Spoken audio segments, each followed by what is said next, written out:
todos estiveram comigo, não precisa estar em todas, não, mas em algumas apresentações, agradecer, eu vou dizer, a solidariedade ou a cumplicidade nessa aventura que foi falar disso, né?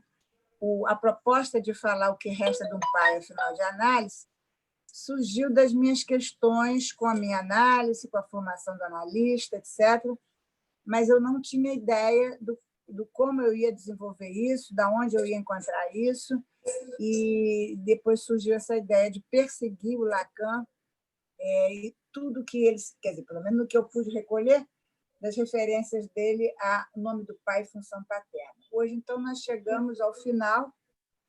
Essa história foi contada igual a Sherazade e a história das Mil e Uma Noites. Cada noite eu contava um pouquinho, depois deixava, né, todo mundo perguntando, mas e afinal, o que resta? O que resta? Então, hoje será o grande dia. Oi, Sérgio, tudo bem? Da revelação que resta do pai ao final de análise. Vamos ver, vamos ver. Na verdade, assim, nesse momento, eu estou dançando, digamos assim, em cima do seminário 22 e seminário 23. É um tempo do Lacan, né, do final da obra do Lacan, em que ele trabalha enlouquecidamente com a questão dos nós e com a topologia. Quando eu digo enlouquecidamente, é porque não dá para acompanhar. Até agora, pelo menos, eu acho que não. Eu estava perguntando a alguém, a pessoa, não, lógico, sim, eu faço, aconteça. Eu não sei como é que alguém faz isso. Eu já vi algumas pessoas trabalharem bem essas questões, mas a partir da experiência, de pegar o nó, brincar com o nó, pegar aquelas bandas e fazer topologia naquilo e tal. E aí essa experiência dá, né, uma certa apreensão do que o Lacan pretende trabalhar. Eu acho, na minha leitura, que, nesse momento, o Lacan está preocupado com a questão do real. É uma clínica do real nesse momento, né? Então, em primeiro lugar, eu estou confessando a vocês que eu não domino a questão da topologia, eu dancei, quer dizer, eu fui na minha música, né, por cima desses recursos que o Lacan estava utilizando e fiz dessa apresentação do Lacan aquilo que eu pude aprender, na linha de me perguntar o que resta do pai ao final de análise. Essa pergunta foi o meu norte, né? E os veículos, digamos assim, né? Uma hora era um navio, outra hora era um bote, outra hora era um salva-vida, outra hora era um avião, e assim, nesse momento, eu estou quase indo a nado mesmo, né? Mas vamos lá. Eu, evidentemente, tenho que seguir um roteiro, senão me perco. Eu estou na aula de 13 de maio do seminário 22, né? Onde o Lacan, depois de discutir, a gente discutiu aqui a questão da nomeação, né, a partir do simbólico, portanto, essa função paterna ainda vinha se desenvolvendo a partir da introdução do simbólico, né, como referência. Ele diz que isso seria o bastante para a função do nome do pai, né, como aquele que nomeia as coisas. Ao mesmo tempo que ele diz que isso seria o suficiente, ele continua falando. Portanto, ele diz que é o suficiente, mas não é o suficiente para ele, né? Então, ele anuncia no seminário, já no seminário, ele anuncia aqui no seminário 23, no seguinte, ele vai tratar da questão em torno das três nomeações do imaginário, das três nomeações. O imaginário com a inibição, né? Ele vai tratar, então, dessa nomeação do imaginário, do real a partir do imaginário, como inibição, do real como angústia e do simbólico como sintoma, sintoma com TH. Nós vamos trabalhar hoje com esses dois significantes, o sintoma com TO, normal, como a gente escreve, e o sintoma com TH, e ele escreve com maiúscula, o S maiúsculo. Há uma pequena diferença, embora eu acho que, no meu entendimento, que o sintoma ele é uma coabitação, o sintoma com TH, do sintoma sem TH. é como se o sintoma sem TH, que é esse sintoma que a gente conhece, mesmo a partir da psicanálise, quer dizer, não é o sintoma como uma doença, nem como uma manifestação da doença, mas o sintoma como aquilo que marca, né? Aquilo que o sujeito, de alguma maneira, constrói para dar conta do real. Né? E a gente diz que o sintoma fala, e é com isso que a gente trabalha na psicanálise. Então, nesse mesmo lugar, vai ser construído um sintoma com TH e com S maiúsculo. Eu acho que até o final posso fazer uma distinção melhor. Né? Bom, então, ele começou dizendo que o pai é um sintoma sem H, ou o sintoma, com H e S maiúsculo. E ele diz que, tanto numa função quanto na outra, é um elemento que faz laço, portanto, real, simbólico e imaginário. Faz laço no sentido de faz nó, de faz uma amarração. Não é um faz laço social, é fazer uma amarração para a estrutura do sujeito. Né? Aí, ele diz, então, que o pai está no lugar do quarto elo, ou seja, o elo do nó borromiano. Mas ele já tinha falado no seminário 22, como a gente viu aqui, que o nó de 3, real, simbólico e imaginário, é uma amarração frouxa, como a gente viu, etc., mas é uma amarração. Aí depois ele diz que precisa um quarto elo para fazer a amarração. Então, até onde eu posso entender, o quarto elo é uma maneira que o Lacan encontrou para dar nome a essa amarração de 3. E com isso, com essa virada, com essa chavinha que ele diz, então, ele diz que o 3 faz a amarração, depois ele diz o quarto elo que faz a amarração.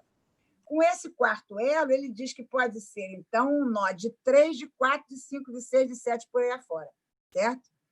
Então, ele, de alguma maneira, está dizendo o quê? Que a amarração não se dá para sempre, não é uma amarração definitiva.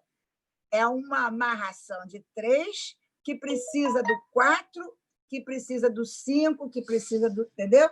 Ele está dizendo, então, que as amarrações, na verdade, essa amarração é uma constante. Não é isso? Pelo menos assim eu entendi.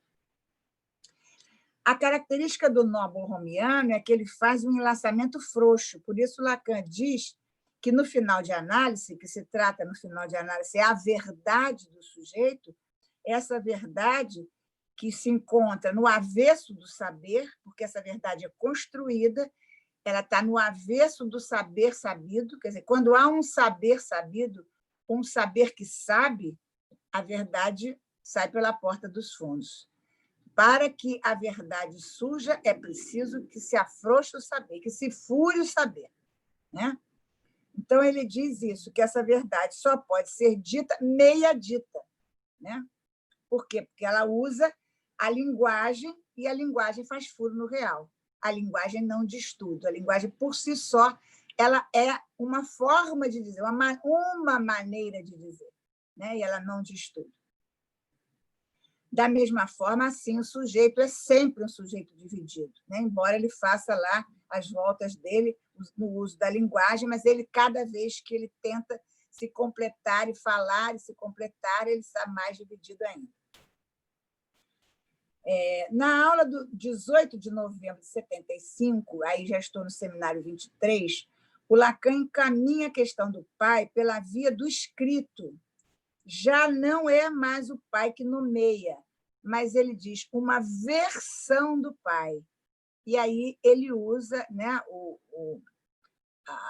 como é que chama?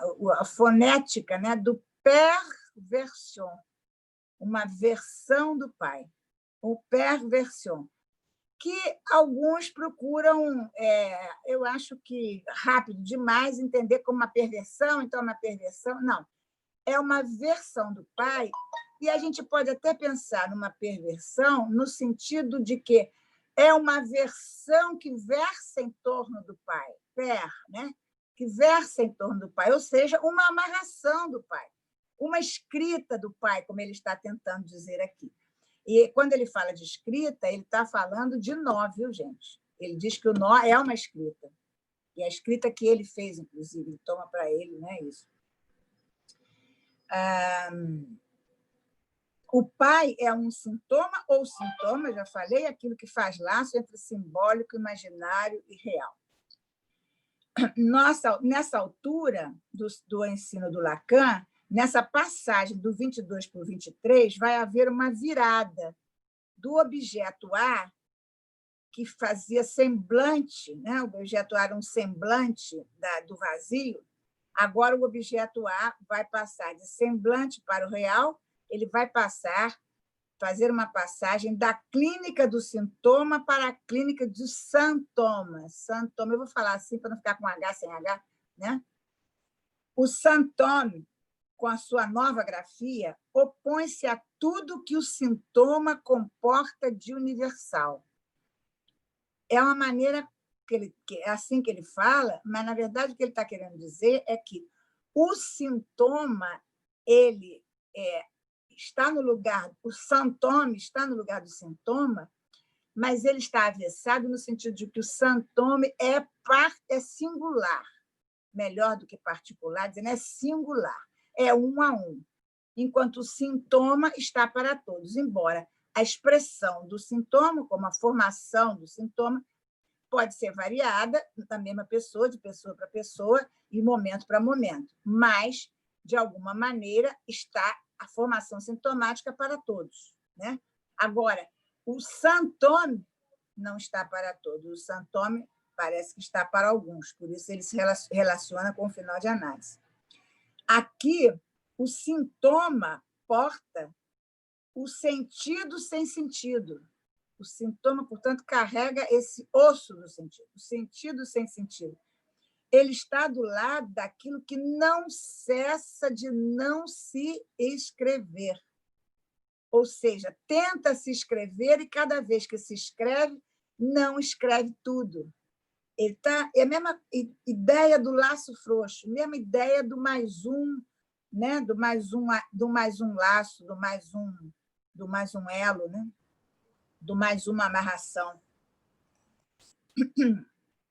E, portanto, ele não faz laço com o significante. Isso é muito importante, para a gente pensar como essa clínica do real como a gente vai poder trabalhar com essa clínica do real. Ele, embora toda a clínica, né, sempre vai trabalhar com o significante, a incidência da clínica nesse momento do ensino do Lacan, onde ela incide, onde ela aponta, não é para o significante, ela passa pelo significante, eu diria assim, passa como um tiro para ir acertar o que diz respeito do real. Por isso ele fala, não cessa de não se inscrever, porque o que escreve é o significante. E como não cessa de não se escrever, ele não faz laço com o significante. Trata-se do inconsciente real. Esse está espiado aqui, é uma designação, um conceito do Lacan, inconsciente real. Isto é, do inconsciente referido ao corpo erógeno, a questão do corpo, ainda do corpo erógeno, ainda daquele momento anterior à entrada da linguagem, do inconsciente que se apoia em elementos simbólicos de Lalande, que é essa linguagem sem sentido, essa linguagem da sonoridade, para fazer ressoar a singularidade do dizer no discurso do analisante, ou seja, completamente desviado da questão do sentido e, portanto, da questão do significante. Aí o falante vai apreender, eu fiz questão de colocar esse A entre parênteses, porque se trata de tentar prender o pequeno A, tentar prender o A. Então, eu falei aprender. O falante vai tentar aprender o seu lugar no discurso, como se tivesse um lugar certo no discurso. Não, ele vai tentar cada vez se incluir no discurso, sempre, né? Não há um lugar definitivo, portanto, para isso. E por que ele vai ficar? Porque ele se apreende no discurso como sexuado, ou seja, como falhado, né? A partir da sua própria divisão. Ao escrever no santome, um S1, o sintoma é uma marca, o sintoma é essa tentativa de preencher, né, esse vazio desse A semblante. Já o sintoma, não. O sintoma é, ele diz, a formação de um S1 enquanto letra, né? Porque o S1, enquanto pura marca, a primeira marca, eu não estou falando do S1 na cadeia, embora a gente saiba que o ESAN é um enxame. O Lacan, até então, fazia uma relação que, se você tem o S1, inaugurando a cadeia, você tem o SN. Agora, ele está falando de uma maneira um pouco distinta. Ele está dizendo que há o S1 e depois, digamos assim, aí ele está falando do tempo do Lalande, na introdução da linguagem. Isso depois é um pouco complicado a gente pensar isso cronologicamente, né? Que a linguagem está desde sempre, mas para a gente poder entender, trata-se de um S1 com efeito de pura marca, sem sentido, e trata de um S1 inserido na cadeia significante enquanto falta. É porque o S1 falta na cadeia significante, sempre vai faltar, é que essa cadeia segue. Porque se o S1 incluísse na cadeia, fechava a cadeia, né? É a questão do nó também. Cada vez uma amarração, mais uma amarração, mais outra amarração. Então, o sintoma do final de análise, aí sintoma do final de análise, portanto, não é para ser decifrado. Tampouco ele se dissolve, não expira, ele inspira. E aí eu estou falando de inspiração no sentido da criação, não só botar o ar para dentro, isso é pouco, né? Então, ele não expira, ele inspira, é invenção. É um nome sem o nome do pai, sem a nomeação do pai. Ou seja, é um nome que o sujeito se nomeia. Mais tarde ele vai falar uma coisa interessante aqui, que ele pega no francês, né? Ele diz nomear, nome. Mas, bom, quando chegar lá eu falo para vocês. Então, agora, uma frase do Lacan. O nome do pai é o instrumento para resolver o gozo pelo sentido. Olha que coisa delicada. A gente sabe que o gozo é aquilo que não se inscreve, né? E ele diz que o nome do pai é um instrumento para resolver o gozo do sentido, mas me parece, na minha leitura, que o nome do pai não resolve, embora ele diga que é um instrumento para resolver, é apenas um instrumento, né? Por isso, a gente vai ter que ter essa nomeação constante. O sujeito, na medida que fala, ele está se dando nome. Um nome que não é dado para sempre. Bom, contudo, o sentido é sempre duplo e, portanto, relança o sem sentido. Ele não recobre. O sem sentido é fuga, ele escapa, demonstrando a inconsistência do outro e a queda do objeto. O objeto, enquanto queda, que eu me lembro sempre de uma menina há muito tempo na escola que me perguntou, todo mundo fala queda do objeto, ela fala, mas e essa queda? Se dá como? Gente, foi uma bomba, até hoje eu me lembro disso. O negócio assim de cai o objeto, cai aonde? Quando a gente fala cai, a gente está falando de que o objeto se dissolve, ele perde a consistência. Ele está falando da inconsistência do outro e queda do objeto, porque se o objeto está inserido no outro, é uma parte arrancada do outro, se há uma inconsistência do outro, o objeto também vai junto, né? Bom, espera aí um minuto. Serviço do nome do pai como uma função para fins de nomeação quer dizer fazer a linguagem ocupar o lugar da função paterna. Então, o que resta da função, eu disse do pai ao final de análise, mas, na verdade, eu estava me referindo à função paterna, o que resta é a linguagem. E eu hoje falava com uma pessoa, a propósito de alguma coisa minha e tal, e eu disse assim, eu tenho visto isso na minha análise. E aí eu falei, não importa se eu terminei a minha análise, se eu não vou mais ao consultório do analista, se eu pedir passe, não importa. A análise não tem fim. Por quê? Porque a linguagem continua, e a linguagem diz para além daquilo que eu quero dizer. Então, o que fica no lugar, né, dessa função paterna como nomeador, é a linguagem. O que vai me nomear é a linguagem. É a lá que eu me refiro agora, né? Serviço do nome pai, então, do nome do pai para a função de nomeação é fazer a linguagem ocupar o lugar da função paterna para se constituir como elucubração de saber sobre la langue. Isso é aspiado do Lacan. Elucubração de saber, não é um saber sabido, sobre la langue. E decifrar o nome de gozo incluído no sintoma, isto é, nomear a sua perversão singular, perversion em francês, singular. Então, há uma perversão do pai, porque o que o pai transmite, a gente já tinha visto, é o seu furo. Em cima desse furo, o que há de fazer? Uma versão do furo. Então, eu faço a minha versão do furo, eu faço a minha perversão. Né? Version. Quer dizer, ir além do pai na condição de servir-se dele, para, em seguida, prescindir de acreditar nele. Aí já não se refere ao ato do pai, mas ao ato do filho, né? Na condição de já prescindir de acreditar nele, já não precisa acreditar nele, portanto, é o filho que se coloca, né? Nesse lugar, né? Que teria ocupado pela crença do pai, o acreditar no pai. Tal ato que Lacan denomina, aí que vem aquele uso que ele faz do homem, ele bota N apóstrofe, homear, nomear, ele bota um N apóstrofe, dizendo, portanto, que trata-se de um homem. Né? Na palavra nomear, tem o homem, percebe? E ele tira do francês, que dá uma homofonia melhor, é nome, né? Em francês é homem, não é homem, é homme. Então, nomear. Né?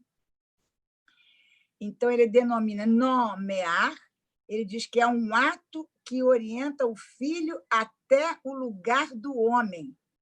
Ele se constitui como homem. E, além dele, além do lugar do homem, ao lugar do pai, ou seja, da perversão, da versão que esse filho faz desse pai. É uma boa maneira do falecer, falacer, falante, servir-se do pai. Eu acho que ele usa essa expressão do falacer porque ele está querendo dizer a questão do ser aí, não desse ser filosófico, ontológico, mas desse ser em movimento, né? Desse ser sendo.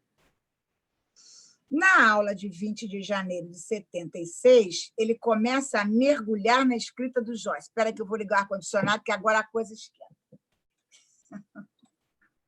Vamos lá.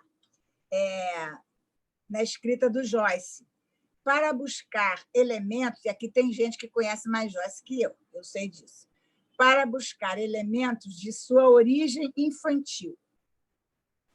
Aí o Lacan vai dizer o seguinte, abre aspas, Ulisses, que é a obra do Joyce, testemunha que Joyce permanece enraizado em seu pai, ainda que o renegando. Olha que interessante. Né? Ele diz que Ulisses testemunha isso. Continua dizendo, é efetivamente isso que é o seu sintoma, sem TH. Ele ainda permanece enraizado no pai, apesar de renegar, porque a renegação ou a negação, ela é um laço, ela faz uma amarração. Né? Porque quando ele fala do prescindido, ir além, é que não tem nem afirmação nem negação, já não se trata mais dessa questão da nomeação pelo pai, né? Vinda do pai. Nessa aula, o Lacan vai dar a palavra a Jacobert, que, segundo Lacan, é melhor leitor de Joyce que ele, e ele passa a palavra ao Jacobert para questionar, primeiro, se Joyce se insere na crença religiosa.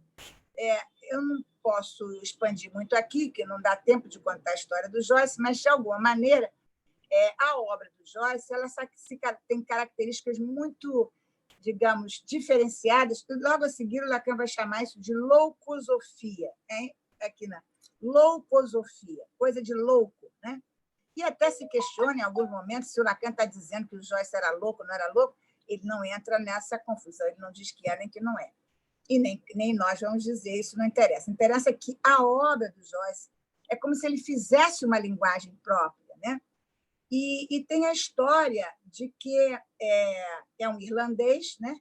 Portanto, sob o domínio da coroa inglesa, ele tem que abandonar a sua língua de origem, né? Sua língua, seu idioma de origem, e começar a falar inglês, né? Que seria a língua oficial, e ele não aceita isso. Então, ele tem uma presença muito forte dessa amarração, sim, com as tradições irlandesas, com a língua de origem, etc., etc.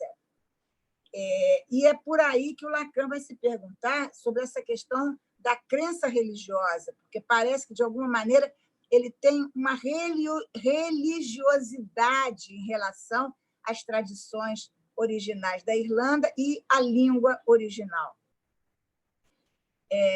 E aí ele diz, inclusive, o Lacan questiona se essa forma de, vamos dizer assim, defender, essa forma de insistir, essa forma de preservar a presença dessas tradições irlandesas e dessa língua, se isso não seria um papel de redentor, né? Essa coisa religiosa, essa coisa, digamos, obsessiva, não é bem o caso, insistente, amarrada, aprisionada, né?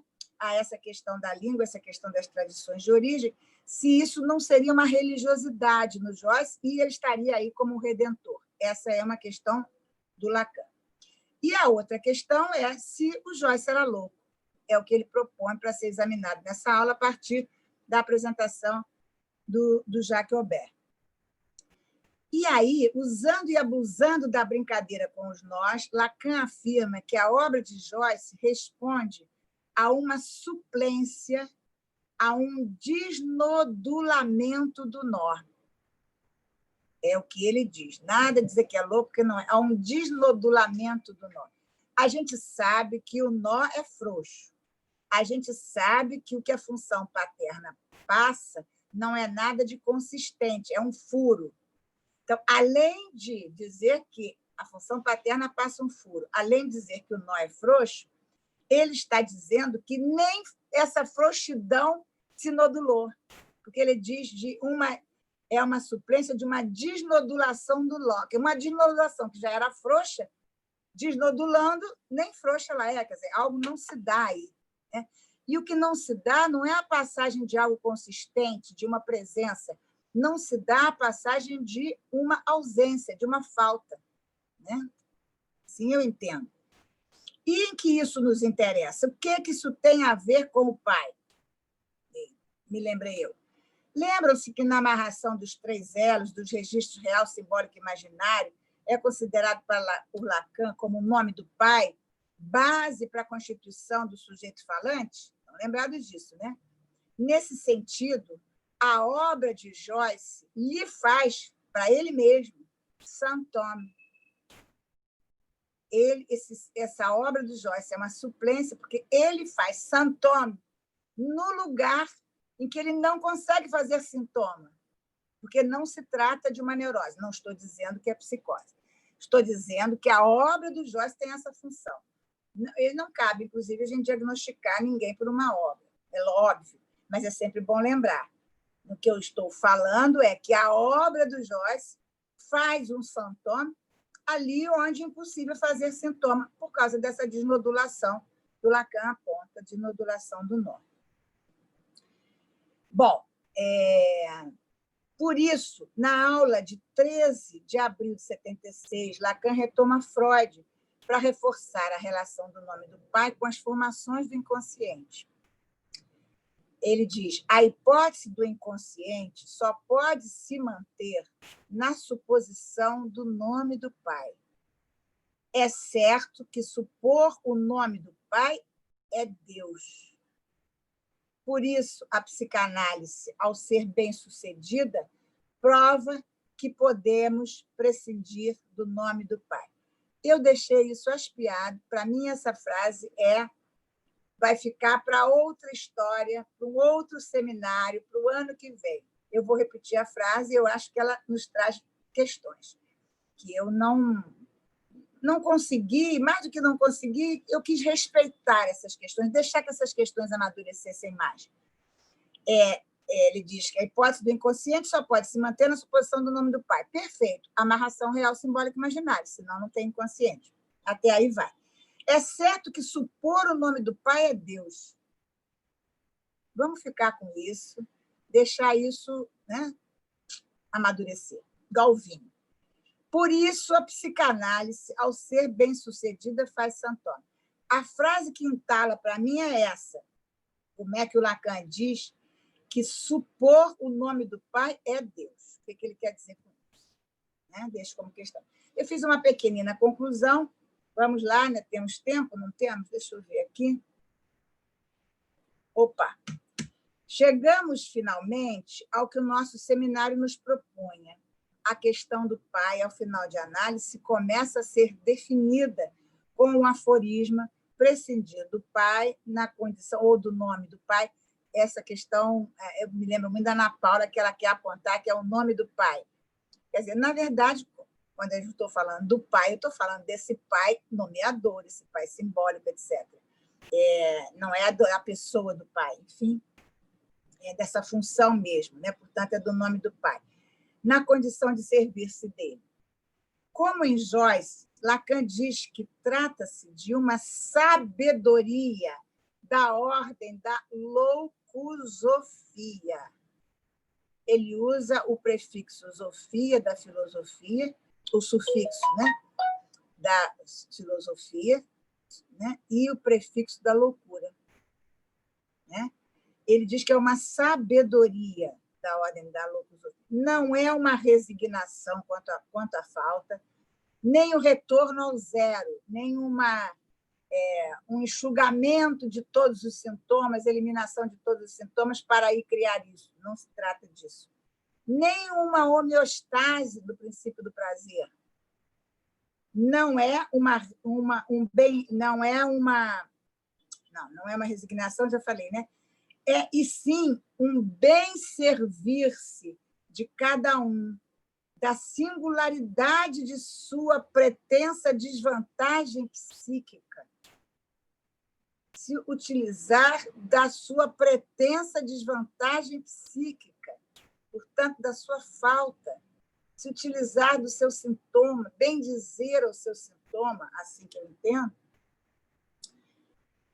As notas de Miller, anexas ao seminário RSI, dizem que Lacan procurava no nó a sustentação para as suas elucubrações da mesma maneira que Joyce fez com sua obra. Sérgio quer fazer pergunta, estou perdida.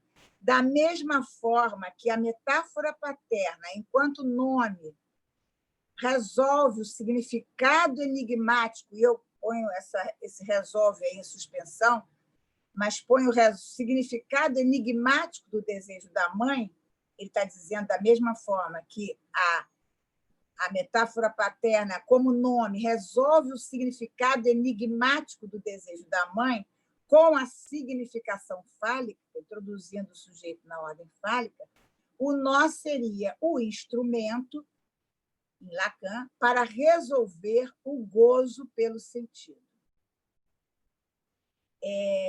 Quando eu botei em suspensão a questão do resolve, é porque não resolve de uma vez por todas, né? Ele, de alguma maneira, articula o desejo da mãe e mantém como enigmático. Né? O que eu ia mais dizer aqui de importante? Assim, se o nó, como suporte do sujeito, segura, ele é redundante. Se não segura, o nome exerce a função de santônimo. Quando eu falo nome, eu estou falando o nome da obra, esse nome que o sujeito se faz nome. Né? Temos que interrogar o limite da metáfora diante do desejo da mãe, por isso que eu coloquei em suspensão quando eu falei. Né? Sabemos que a metáfora deixa sempre um resto metonímico, por isso não há outro do outro, não há nó que se feche, não há linguagem que fale tudo. o dito não esgota o dizer. Sempre há algo a se dizer por trás de qualquer dito. E um nome eu botei com maiúscula, está sempre a se fazer a cada fala. Há um nome a ser feito a cada fala. Portanto, há sempre a falta de um nome. Há sempre uma perversão. Considerando o excedente, considerando a existência que escapa à metáfora paterna, Lacan ressalta a influência do real de Lalande sobre a estruturação do inconsciente, antes atribuída à linguagem. Quer dizer, é como se ele deslocasse essa atribuição da linguagem, no sentido de que a linguagem, pelo furo que o simbólico faz no real, introduzisse essa questão do real e do vazio, ele agora recua um pouco e coloca isso no tempo do Lalande, do corpo erótico. Gente, era isso. Agora, abertas as perguntas aí, Alexandre.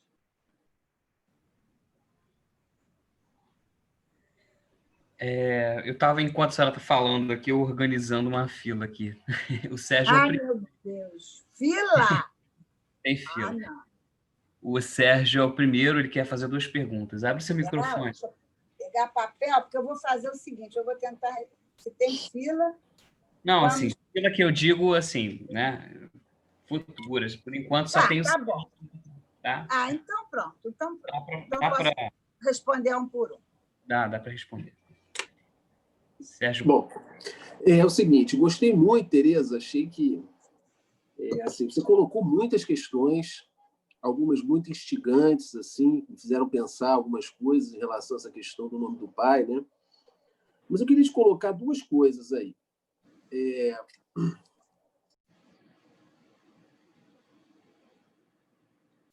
Está sem microfone, Sérgio. Agora sim. Bom, 2 coisas, até 2 coisas. Não, isso a gente já ouviu. Ah, o tá. microfone Olha fechou só. quando você falou 2 coisas. 2 coisas que eu queria colocar. A primeira é em relação a essa questão da perversão, né?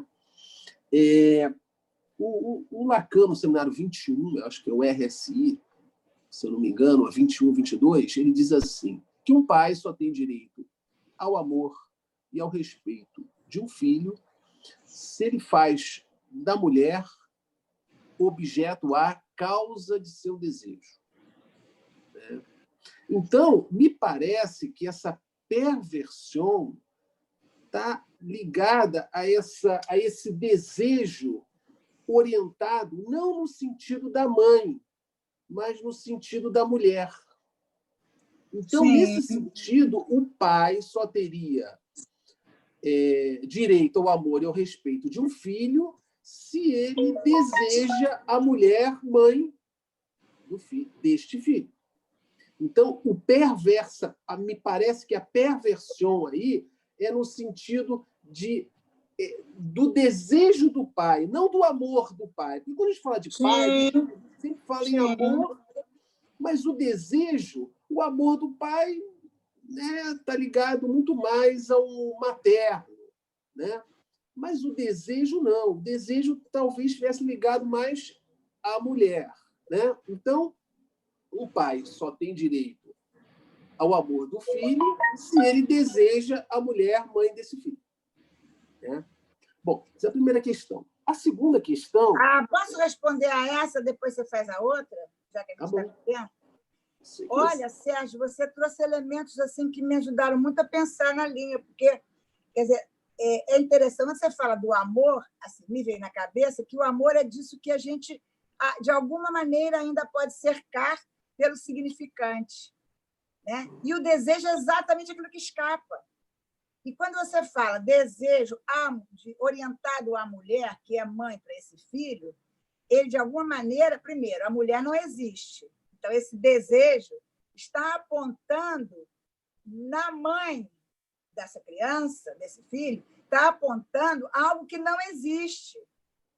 E eu acho que isso é a grande sacada, eu acho, do Lacan, o tempo todo, de falar que essa função paterna, em qualquer desses momentos que eu pude aqui abordar o Lacan, nos seus diferentes momentos da obra, é sempre de que, agora tomando a questão da perversão, O pai é uma versão, o pai é uma ficção, o pai é uma invenção. Quando eu falo pai, nome do pai, função simbólica, evidentemente, estou falando do pai de ninguém. Entendeu? Eu acho que esses elementos que você trouxe enriqueceram essa ideia. O que você acha? Não, eu acho, não, legal, é porque eu acho assim que essa questão da mulher é aquilo que está para além do fálico. Sim, sim, tá é a metonímica materno, que escapa. Exato. Escapa. E aquilo que o homem, é aquilo que o pai não dá conta, é aquilo que escapa, aquilo que está para além, entendeu? Sim, sim. E é o que vai mover esse filho. Exatamente, né? E pensar essa questão do respeito, né? Enfim, é interessante, né? O amor, enfim. A outra questão é essa questão que você coloca muito bem, essa questão do prescindir do nome do pai na condição de se servir dele. E você traz uns elementos interessantes para a gente pensar de novo, mais uma vez, essa frase que nos é tão enigmática, né? E é interessante. É esse enigma que faz a gente trabalhar e avançar sem se preocupar em responder ou dar conta. Mas o que eu fiquei pensando é o seguinte: supor o nome do pai é Deus. Você traz isso. Isso eu não sei. Não, me ajuda aí. Não, mas eu achei interessante essa formulação, por quê? Porque não é, você é do Lacan, não sou eu, não. Eu sei, mas... Então você traz o Lacan... Não, beleza, mas é uma coisa que eu não conhecia do Lacan, entendeu? Que você traz. Muito bem. Supor o nome do pai é Deus. Peraí, só um minutinho. Peraí. Então, prescindir do nome do pai, eu fiquei pensando, se não seria prescindir do nome do pai como... porque o nome do pai é Deus, entende? A gente pode entender. Então, prescindir do nome do pai seria prescindir de Deus. Sim, né? sim. E se servir dele é porque eu fiquei pensando nesse se servir como ligado a uma coisa que você falou, é se servir do buraco, é se servir da ânsia. Porque como é que quando o nome do pai consiste, é Deus. Tem a sua função. Sim. É Deus. Quando ele consiste, né? Quando ele aí é Deus, entende? Então Deus tem lá a sua função. Agora entendi. Supor o nome do pai é supor Deus. Obrigada, Sérgio. Pois é. Não, foi uma coisa que eu pensei a partir. E se servir do nome do pai é se servir desse buraco, desse furo. Se servir dessa possibilidade de nomeação, dessa possibilidade de fazer nome, dessa possibilidade de fazer nó. Portanto, dessa possibilidade de fazer passar a psicanálise. Isso aí. Obrigada, Sérgio. Valeu. Legal. Mais alguém, Alexandre? Gente, por favor. Então, a Ana Cláudia Seulin, ela tinha pedido... Ana Cláudia, você pode abrir o seu microfone? Porque eu caí, a minha internet caiu, e quando eu voltei não aparece mais o chat para mim. Ela tinha pedido para a senhora voltar em algum trecho. Era só para a Tereza voltar no trecho, se eu tinha entendido certo, que até, como eu fiz a pergunta antes do Sérgio, era só para eu ter certeza que a Tereza falou essa coisa difícil para entender. Supor o nome do pai é Deus, então prescindir do nome do pai também é prescindir de Deus, daí esse buraco fica maior ainda, Tereza? Eu não tinha pensado isso, mas a partir do Sérgio é exatamente isso. Então, eu tinha feito essa pergunta antes, e aí o Sérgio veio e completou, então é mais ou menos essa linha que eu estou indo. Ok, muito obrigada. É a Cacau, viu, Tereza? Oi, Cacau, querida. Estou um pouco sumida, mas estou aqui. Mas é isso. Só para ter certeza que você tinha lido isso do Lacan. Seja bem-vinda, obrigada. A Miriam levantou o dedo, Alexandre. Isso. Miriam Nogueira queria falar alguma coisa. Pode abrir seu microfone. Oi, todo mundo, boa noite. Tereza, que beleza seu trabalho. Oi, Alexandre. Olha, eu queria perguntar duas coisas. Uma não é pergunta, sei lá, um entendimento dessa frase tão estranha, né? Para a gente supor o nome do Pai é Deus, por mais que vocês já tenham dito aí, o Sérgio melhorou mais ainda, a Tereza aqueceu, mas eu pensei, como será que ele disse isso em francês? Porque essa frase em português, assim falando na língua, fica esquisito, supor o nome do Pai é Deus, a gente tem que adivinhar o que ele quer dizer com isso. Se é dizer que, como Tereza concluiu, supor o nome do Pai é ser Deus, ou supor que o nome do Pai é Deus. Quer dizer, eu continuo não entendendo. Então, como seria que ele disse isso em francês? Eu não sei, porque não... Tereza, aonde foi que ele disse mesmo isso? Que você situou, mas eu não me lembro. Peraí. Eu acho que isso está nos comentários do Miller, mas eu tenho que procurar. Não. Na aula de 13 de abril de 76.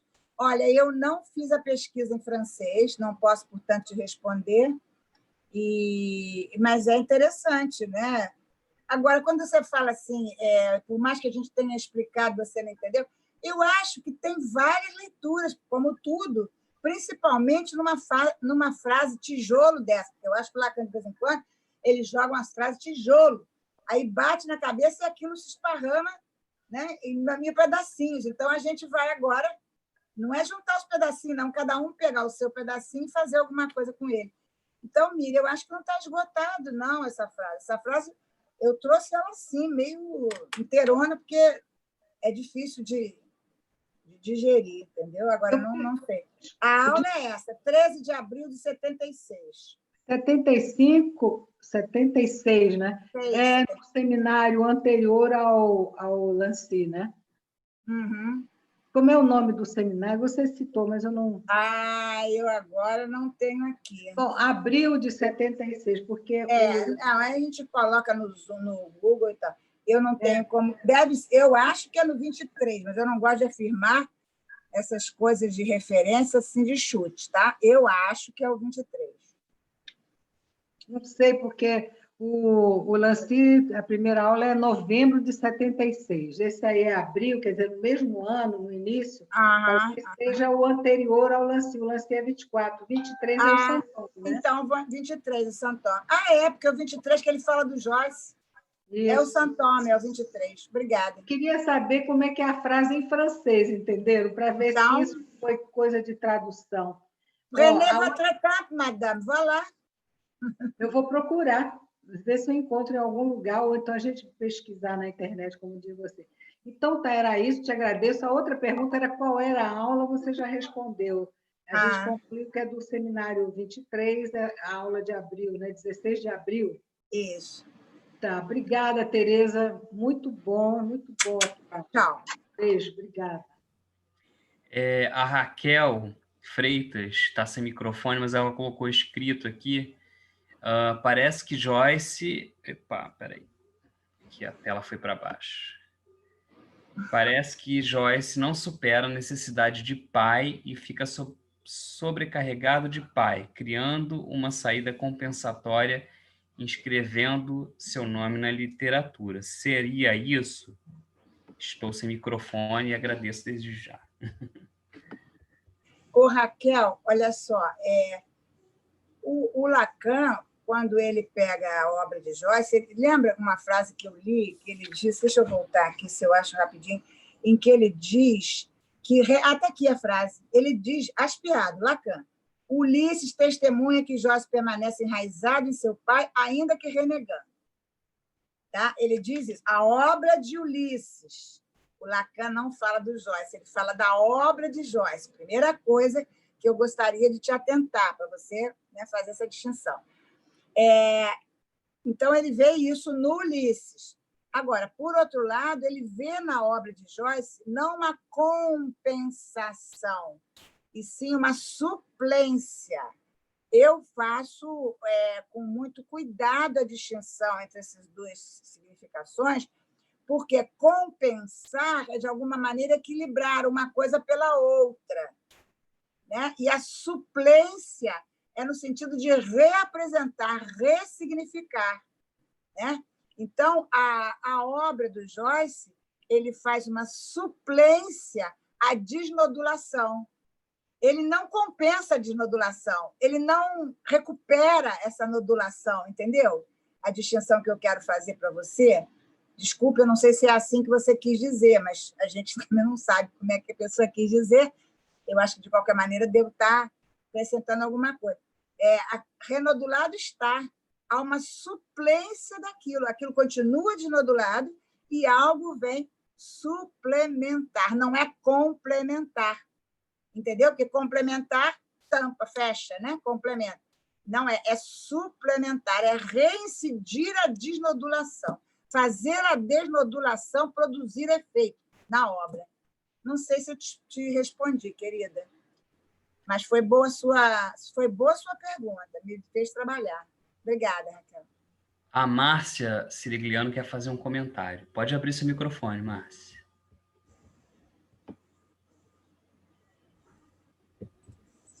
Oi? Sim.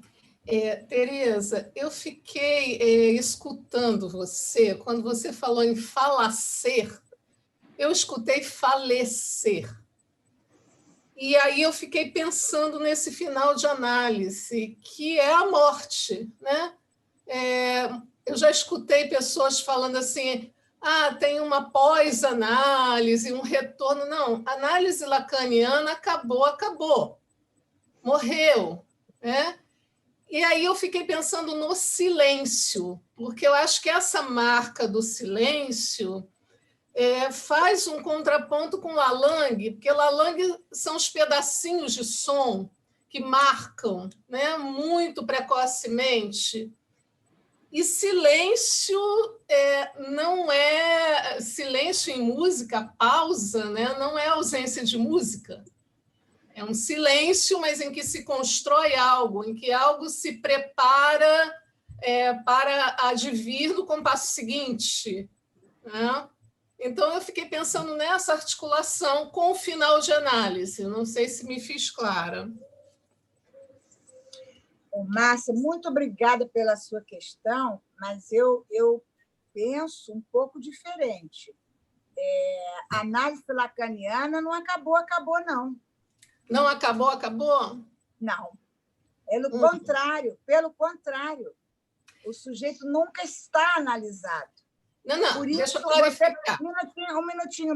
Não, agora eu vou responder, depois você faz uma tréplica, se for o caso. Porque senão eu me desorganizo, não consigo responder, as outras pessoas também estão esperando, porque a sua pergunta é muito rica.